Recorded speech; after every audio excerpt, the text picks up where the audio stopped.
When humanity first stepped out into the final frontier, it realised it had to tread carefully due to the tense political situations between many species. Enterprise NX-01 was launched as humanity's first Warp 5 exploration starship, ready for the human race to properly explore the final frontier and finally go it alone, without the Vulcans holding their hand. Enterprise NX-01, under the command of Captain Jonathan Archer, would run into its fair share of new and interesting first contact situations. While some were easily dealt with, others were brutal.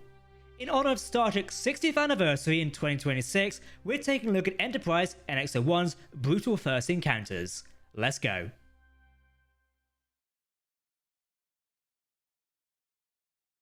Now is the best time to play Star Trek Online. The 35th season of a free-to-play Star Trek MMORPG is out now for PC. Thanks to Cryptic Studios and Arc Games for sponsoring this video, Trek Central can tell you all about Corruption, the new game content update. Get ready to work alongside Starfleet Captain Ezri Dax, voiced by Deep Space Nine star Nicole DeBoer. You'll be working alongside her to battle the Chimerian threat. The Corruption update features a brand new story episode, The Curse of Phrygia, a new task force operation, Belly of the Beast, and a new special event called Corruption. Are you ready to beam in and get started? Star Trek Online allows players to explore the legendary Star Trek universe from within. Players can chart their own destiny as captain of a Federation starship, champion the Empire through the far reaches of the galaxy as a Klingon warrior, rebuild the Romulan legacy as the commander of a Romulan Republic warbird, or carry out daring missions on behalf of the Dominion as a Jem'Hadar soldier. Explore iconic locations, encounter famous species, and boldly explore the final frontier. In the 16 years the Star Trek MMORPG has been running, it has welcomed dozens of original Star Trek cast members. These include Kate Mulgrew as Catherine Janeway, Gates McFadden as Beverly Crusher, Jerry Ryan as 7 of 9, and many, many more. Star Trek Online has also explored many eras of the Star Trek universe, including Enterprise, Voyager, Deep Space Nine, The Next Generation, and even new shows such as Strange New Worlds, Discovery, and Picard, plus many more. You can command a vast fleet of starships from a variety of different factions. Personally, I like taking the Odyssey class USS Enterprise F out for a spin. As mentioned, the new Corruption update is out now on PC and will arrive on March 10th for players on PlayStation and Xbox. It's a big year for Star Trek Online, with a lot of exciting developments on the way in the future. So, are you ready to take command? We'll see you in game. Make it so. Early on into Enterprise NX-01's first year of operation, the ship and crew would run into an unknown alien species. In September 2151, this unknown species was behind the destruction of Earth's subspace relays, Echo 1 and Echo 2. The first encounter with the NX-01 was mysterious, as the alien ship simply approached Enterprise and did not respond to Captain Archer's attempts to hail it. After observing the humans, it warped away. Interestingly, the alien vessel was protected by a sensor dampening field. After a short while, the alien vessel returns. This time, Captain Archer tries hailing, but gets nowhere again. The alien ship wants to make contact and emits a high-pitched squeal that startles Enterprise's bridge crew. Science Officer Topol deduces that this is the NX-01 being scanned by the alien vessel. The alien vessel now fires upon a defenseless Enterprise and proceeds to warp away again. While nobody was injured in the attack, Tactical Officer Lieutenant Reed was able to scan the vessel when its shielding dropped for a few moments. Enterprise's scanners detect 15 biosigns, but Topol does not recognize the species. Mr. Reed is also concerned that the NX-01 spatial torpedoes are not going to scratch the alien ship. Once again, the alien ship returns, this time stalking Enterprise from behind and attacking again. The alien vessel proceeds to activate a dampening field, causing Enterprise to lose lights and power on most of its decks. The vessel launches a shuttle. The dampening field causes all NX-01 systems to go offline, and the doors to Launch Bay 2 open. Captain Archer would lead a security team down to the launch bay. Before he gets there, the aliens have already boarded the ship and take out 2 crewmen on the deck. The unknown species' weapons knock them unconscious. When Archer arrives on the deck with a security team, he witnesses the alien species, still unidentified, probing the crewmen. This is the first time a human gets a look at them. Their bodies are very tall, bipedal, and thin, with faces that look only slightly humanoid. Archer warned the aliens to stop, but proceeded to fire his phased pistol at one of them, even though it had no effect. The mysterious, silent enemies appear to withdraw on their own, rather than because they're being fired upon. With the shuttle departing Enterprise and rejoining the main vessel, the ship fires the NX-01's port nacelle to damage it and proceeds to warp away. While there was no major damage to Enterprise, the damage to the warp nacelles does mean the ship can't warp for a few days, but impulse engines are able to be brought back online shortly after a few minutes.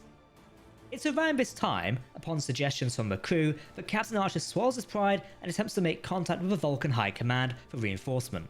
This is where the NX-01 crew discover that Echo 2, a relay probe, has been destroyed. This, along with Echo 1 also being destroyed, means they're on their own. Thankfully, the Enterprise crew works to install the phase cannons onto the ship. Because they departed from space dock earlier than intended, these cannons were never properly installed. In preparation for a possible run-in with the unknown species again, Mr. Reed tests the phase cannons and blows up an entire mountain on an asteroid. This is due to a power surge on Enterprise, which rocked the ship. While destructive, the resulting surge blew out power relays on Deck C and D. Around this time, the crew discovered that the alien species had planted a device to monitor them in Launch Bay 2. Mr. Reed summarizes that the strange species are likely toying with them. Soon after, the alien vessel returns. This time, however, Enterprise is ready for them. While attempting to provoke Archer and his crew by playing their own transmission back to them, Archer cuts them off and goes into tactical mode. As the mysterious alien ship moves to attack, Enterprise attempts to use its phase cannons, but they are of little effect. In a desperate situation, Archer ordered Mr. Reed to repeat the same conditions that caused the cannons to take out half an asteroid the previous day. While Reed protests, he ultimately works with Chief Engineer Tucker to devise a way for the NX-01 to absorb the power surge back into the gravity plating, avoiding the blowout. Enterprise fires again, rocking from a recoil. The cannons overload the alien ship's shields and they fail, causing damage. On Archer's orders, Reed fires 2 torpedoes which disable the alien ship's warp engines. The bridge crew watches the aliens turn and flee at impulse, one of their engines leaking plasma. Ultimately, Enterprise no crew is successful, and the mysterious alien species doesn't return. However, this is one of the first significant challenges that really demonstrate how fragile the NX-01 is out in the final frontier. Diplomacy did not work, and neither did the conventional weaponry of the starship. The encounter with the silent enemy is up there as one of Enterprise's brutal first encounters. Looking at Star Trek's background information actually tells us a lot more about the mysterious silent enemy that the NX-01 encountered. The production staff at Enterprise referred to the alien species as shroomies because of their mushroom-shaped heads. The episode's writer, Andre Boramis, designed the aliens as highly enigmatic to convey his belief that in our reality, humanity would likely encounter difficulty communicating with aliens and understanding their motives. MMO video game known as Star Trek Online would go on to identify these aliens as the Alachi species. In the game, the species plays a significant role in the storyline for players of the Romulan Republic faction. The species typically carries out attacks and abductions on Romulans. It turns out, as revealed later on in the game's storyline, the Alachi species serve the Iconian species as a servitor, alongside other Star Trek species we've seen once before. One of the very first alien species that humanity and Enterprise NX-01 encountered was the Suliban. They were a largely nomadic warp-capable humanoid species. The Vulcans would consider them somewhat primitive. While the species was known to the Vulcans, the NX-01 under Captain Archer had the unfortunate timing of encountering the Suliban Cabal, led by Silic. In reality, this faction of the Suliban species was actually being used as foot soldiers in the temporal Cold War, which brought them into conflict with the United Earth. A mysterious individual, known simply as Future Guy, was really pulling the strings of the Suliban Cabal. Shortly before the launch of Enterprise NX-01, 2 Suliban would pursue the Klingon known as Klang after he crash-landed on Earth. While Klang killed the aliens, he was eventually subdued by a local human. This event drew humanity into the wider galactic community, something the Vulcans opposed. Seeing this as an opportunity, humanity moved up the launch of NX-01 ahead of schedule. Captain Jonathan Archer took command of the ship, as its maiden voyage was to return Klang to the Klingon homeworld personally. During this journey, Enterprise lost power while Captain Archer, Sato, and Phlox were in the sickbay. This is a result of the Suliban boarding NX-01 to take Klang back into their own custody, because of the secret information he was carrying. While Archer shoots one of the Suliban still managed to escape with Klang. The Suliban would take Klang back to their base and begin interrogating him for information. It is revealed that he was sent to meet a Suliban woman named Saren on Rigel 6. Enterprise eventually also makes its way to Rigel 6 and takes an away team aboard Shuttlepod 1. While investigating, the away team is attacked and captured by the Suliban. Later, it's revealed Saren is the one who detained the NX-01 away team. Saren was a former member of the Suliban Cabal, but broke away after the Cabal took orders from the faction in the temporal Cold War. It's revealed that the Suliban are attempting to promote internal strife within the Klingon Empire, seeking to create a civil war between the Klingon great houses. An agent of the Suliban Cabal soon locates Saren and Archer, triggering a firefight. While Saren can free the other Starfleet officers, she is killed in a fight between the Cabal agents and her small group of renegades. The Enterprise away team can escape, although Captain Archer is injured in the escape. While Archer regains consciousness in sickbay, he decides on the next course of action. Enterprise will have to do combat with the Suliban. Even though the captain was out of action, First Officer T'Pol had set a pursuit course for the Suliban Cabal vessel but left Rigel 6 after the away team did. This has led the NX-01 to a Class 7 gas giant. It seems the Suliban were hiding in the planet's radiation belt. Archer takes Enterprise into the gas giant in pursuit of the Suliban and locates the Suliban Helix. This location acts as the headquarters of the Suliban Cabal, with multiple of their cell ships formed together to create the complex. Due to being detected, the Suliban proceed to attack Enterprise, which starts taking damage. Archer decides to use Enterprise's grappler system to commandeer one of the attacking cell ships, which is successful. After dismissing the possibility of asking the Vulcans for help, Archer takes the Suliban cell ship, along with Chief Engineer Tucker, down to the Helix in an attempt to recover the Klingon warrior. While they're able to free Klang and take out a few Suliban guards along the way, their escape becomes complicated. Tucker and Klang are able to escape, yet Archer is left behind.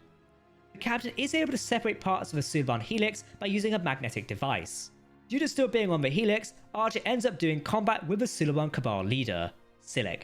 Thankfully, Archer survives the encounter and is able to be beamed out by Enterprise before being killed. While Enterprise is able to make it to the Klingon homeworld and deliver the information along with Klang, this was a tough first encounter for the NX-01. As proven, the Suliban could easily disable Enterprise's systems to board the ship and extract their Klingon right from sickbay. Even though the Vulcans thought they were primitive, quite clearly their weapons were effective against human starships. This was simply put, a brutal first encounter. This would also not be the last time humanity ran into the Suliban Cabal either. Here on the Trek Central channel, we've recently uploaded a complete breakdown of the Suliban Cabal from the Star Trek universe. You can find that video linked below. The United Earth made first contact with the Tholian species in 2152. This crystalline-based non-humanoid species would reside in the Alpha Quadrant, and were deeply isolated from other species in the galactic community. Vulcan High Command only had limited contact with its government, known as the Tholian Assembly. In 2152, Enterprise would find a shipwreck adrift in deep space. Upon bringing it on board and cracking open the sealed access hatch, Captain Archer and T'Pol find a human corpse. The mystery gets even more confusing when Dr. Phlox confirms the pilot was indeed human. While investigating the ship, the crew also discover another hatch that reveals a passage deep within the vessel, which is physically impossible given the vessel's size. Essentially, it's bigger on the inside than it is on the outside.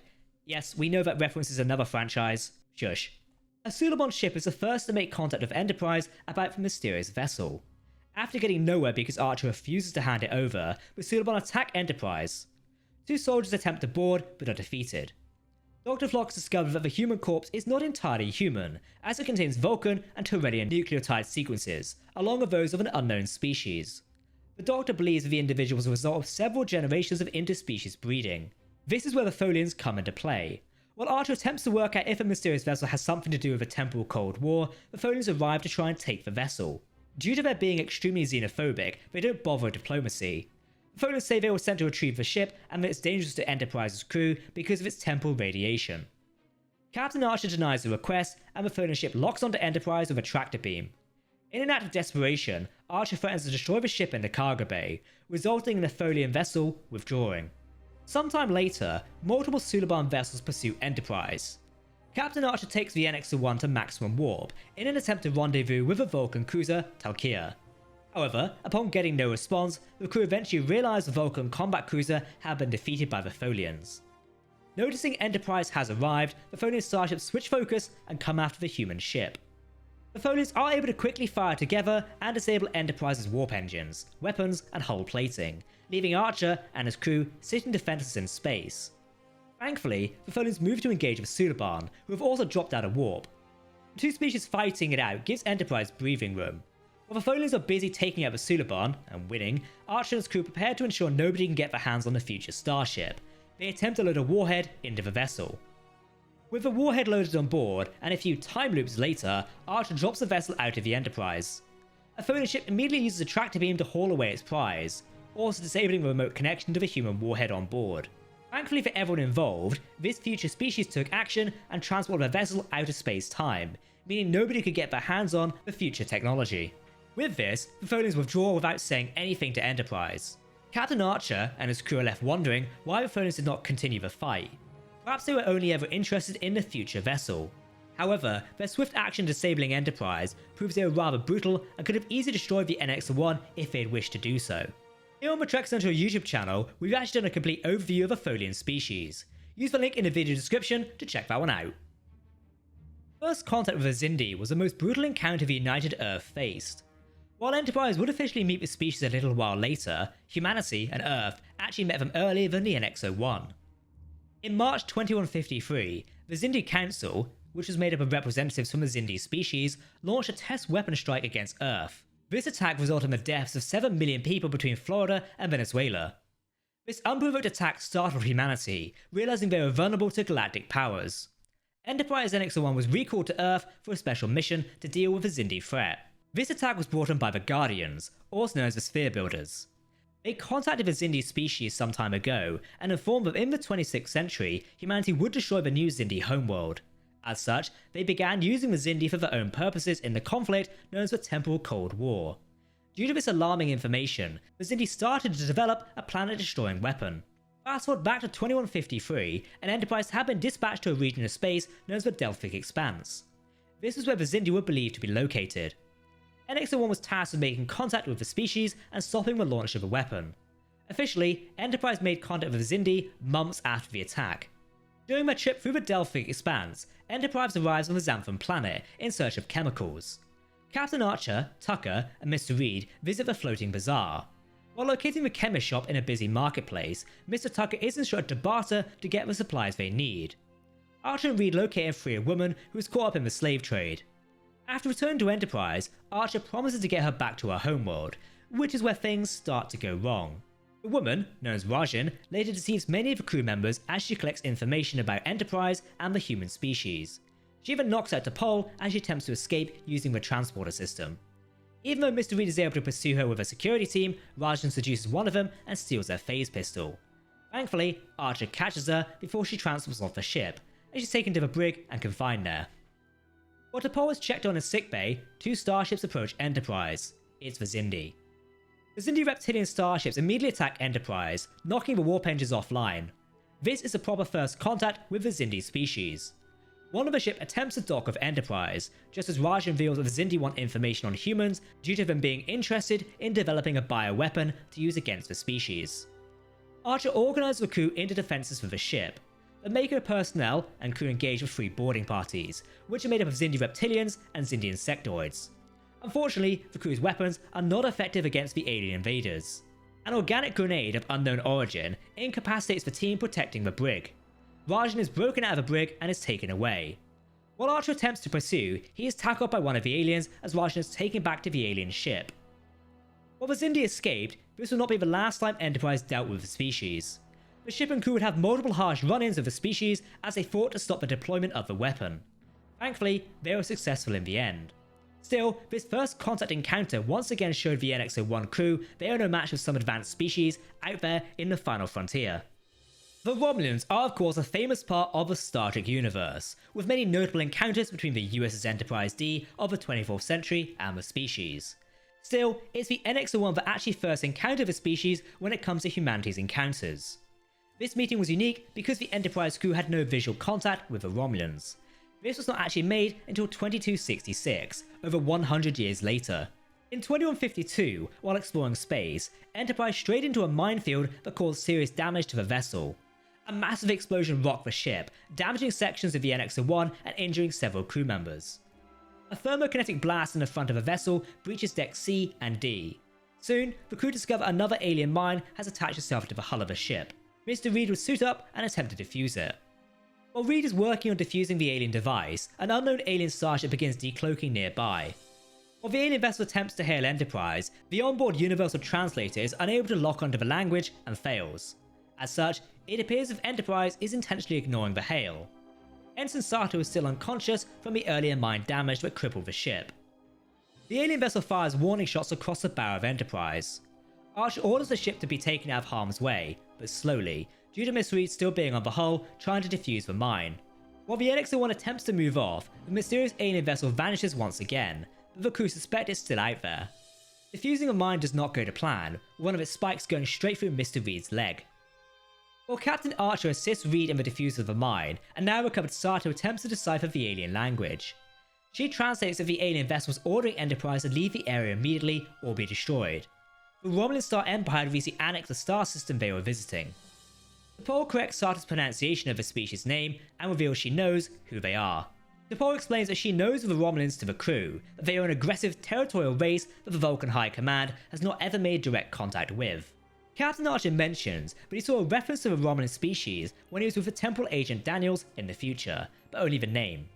Sato is preparing to be able to compose a response within the hour explaining the crew's desperate circumstances. While the mine defusal is still proceeding, 2 more Romulan vessels decloak and approach Enterprise. As T'Pol's in the command chair of NX-01 while Archer's on the hull, she can speak with the Romulan commander properly. The commander insists that Enterprise leave immediately, even going so far to demand they jettison the section of the hull that Archer and Reed are on, along with the mine. The Romulan ships then recloak. Archer tells T'Pol that he's almost done, but complicating things even further, the mine rearms just as Archer believes he's defused it. He's forced to reset it again quickly. The Romulans eventually reappear again, but thankfully Archer's plan of detaching the whole component and detonating the mine, but using the sharp-board hatches as a blast shield, worked. Archer and Reed are beamed back on board Enterprise and the ship warps away, just before the Romulan ships fire on the NX-01. While the Romulans did not directly do much to Enterprise during their first encounter, the mine did do significant damage to the NX-01. Along with this, they showed no mercy and no willingness to open diplomatic or first contact talks with the human species. Humanity and the NX-01 would have to deal with them as they approached the founding of a Federation years later, eventually resulting in the Earth-Romulan War. Here on the Trek Central channel, we've discussed the conflict known as the Earth-Romulan War, which I highly suggest you check out. It's a significant storytelling element in the Star Trek universe, and one we really need to explore more of in the franchise. Maybe soon. That's a breakdown of the NX-01's brutal first encounters in the Star Trek universe. If you want to continue the Star Trek Enterprise adventures, use the link in the video description to check out more related videos here on the Trek Central YouTube channel. If you want to keep up to date on the latest Star Trek news, lore and more, then make sure to hit that subscribe button to never miss a video from the team here at Trek Central. You can also follow us on social media or join our community Discord server. A big thank you to everyone who supports us on Patreon. Your support allows us to continue making these Galaxy class videos. For now, I've been Captain Jack, thanks for watching and we'll see you next time. Live long and prosper my friends. Goodbye.